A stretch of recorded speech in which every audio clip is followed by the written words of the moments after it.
எரேமியா 51ஆம் அதிகாரம்.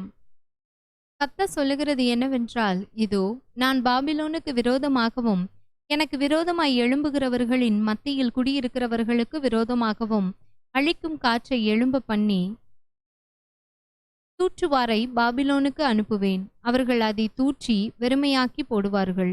ஆபத்து நாளிலே அதற்கு விரோதமாய் சூழ்ந்து கொண்டிருப்பார்கள். வில்லை நாணேற்றுகிறவனுக்கு விரோதமாகவும், தன் கவசத்தில் பெருமை பாராட்டுகிறவனுக்கு விரோதமாகவும் வில் வீரன் தன் வில்லை நாணேற்ற கடவன். அதன் வாலிபரை தப்ப விடாமல் அதன் சேனையை எல்லாம் சங்காரம் பண்ணுங்கள். குத்தி போடப்பட்டவர்கள் கல்தையரின் தேசத்திலும், கொலை செய்யப்பட்டவர்கள் அதன் வீதிகளிலும் விழுவார்கள். அவர்கள் தேசம் இஸ்ரவேலின் பரிசுத்தருக்கு விரோதமாக செய்த அக்கிரமத்தினால் நிறைந்திருந்தும், யூதா தன் தேவனாலும் இஸ்ரவேல் சேனைகளின் கர்த்தராலும் கைவிடப்படவில்லை. நீங்கள் பாபிலோனின் அக்கிரமத்தில் சங்காரமாகாத படிக்கு அதன் நடுவிலிருந்து ஓடி அவரவர் தங்கள் ஆத்துமாவை தப்பவியுங்கள்.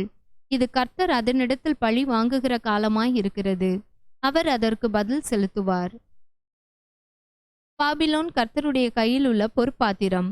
அது பூமி அனைத்தையும் வெறிக்க பண்ணினது. அதன் மதுவை ஜாதிகள் குடித்தார்கள். ஆகையால் ஜாதிகள் புத்தி மயங்கி போனார்கள். பாபிலோன் சடுதியில் விழுந்து தகர்ந்தது. அதற்காக அலறுங்கள். அதன் நோவை ஆற்ற பிசின் தைலம் போடுங்கள். ஒருவேளை குணமாகும்.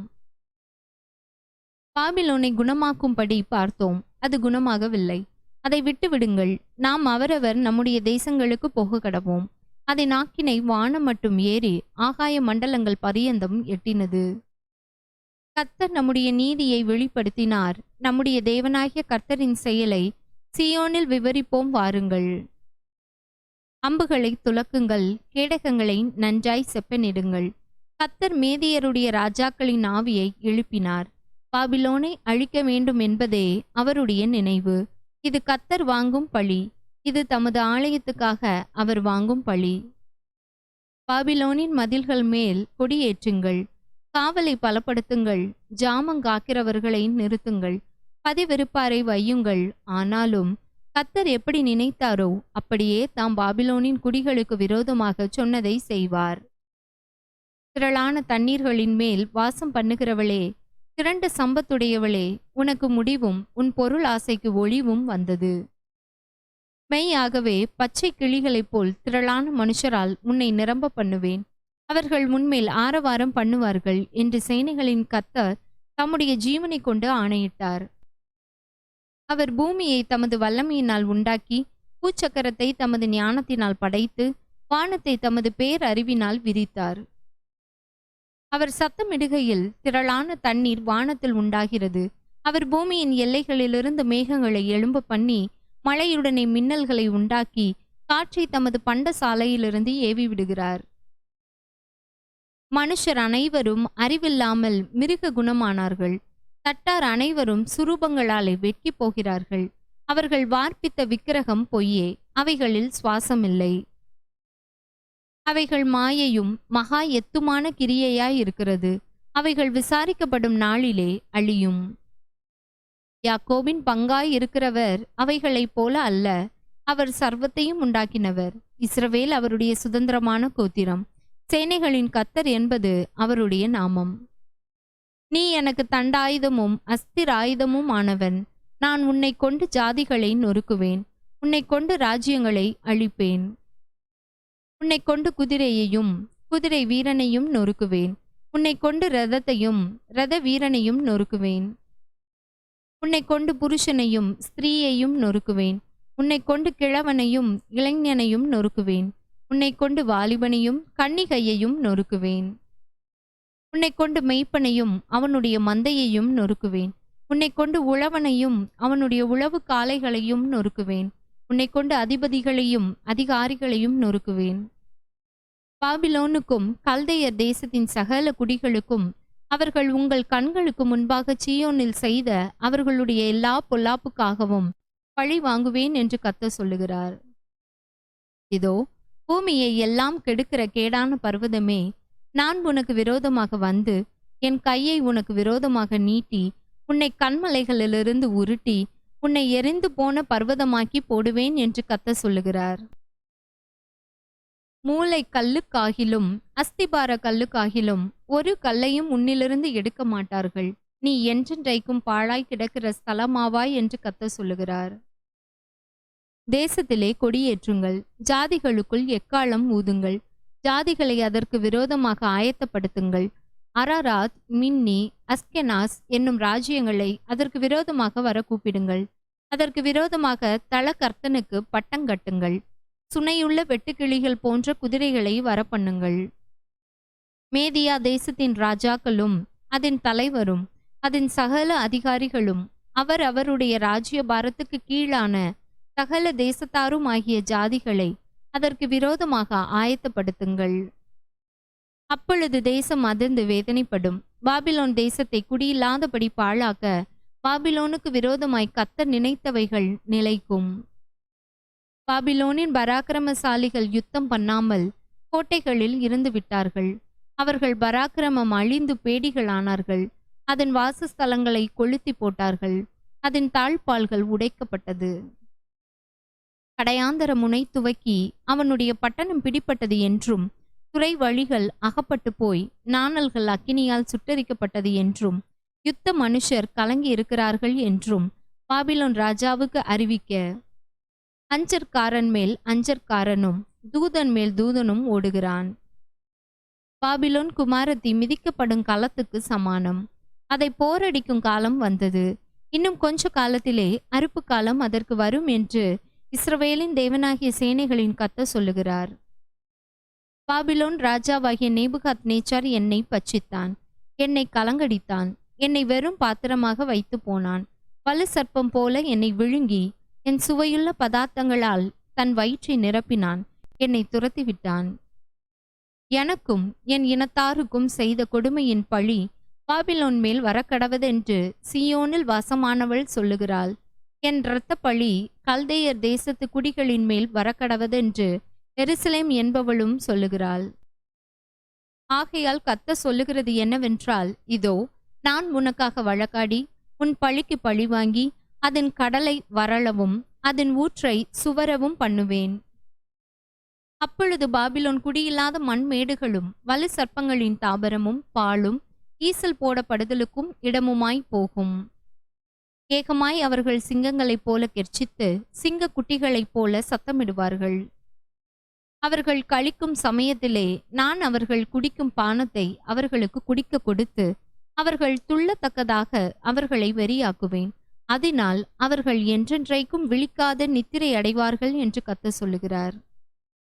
அவர்களை ஆட்டுக்குட்டிகளைப் போலவும் ஆட்டுக்கடாக்களைப் போலவும் வெள்ளாட்டு கடாக்களைப் போலவும் அடிக்கப்பட இறங்கி போக பண்ணுவேன். சேசாக்கு பிடியுண்டு பூமி முழுதும் புகழும் புகழ்ச்சி அகப்பட்டது எப்படி? ஜாதிகளுக்குள்ளே பாபிலோன் பிரமிப்பானது எப்படி? சமுத்திரம் பாபிலோன் மேல் புரண்டு வந்தது. அதன் அலைகளின் திரட்சியினால் அது மூடப்பட்டது.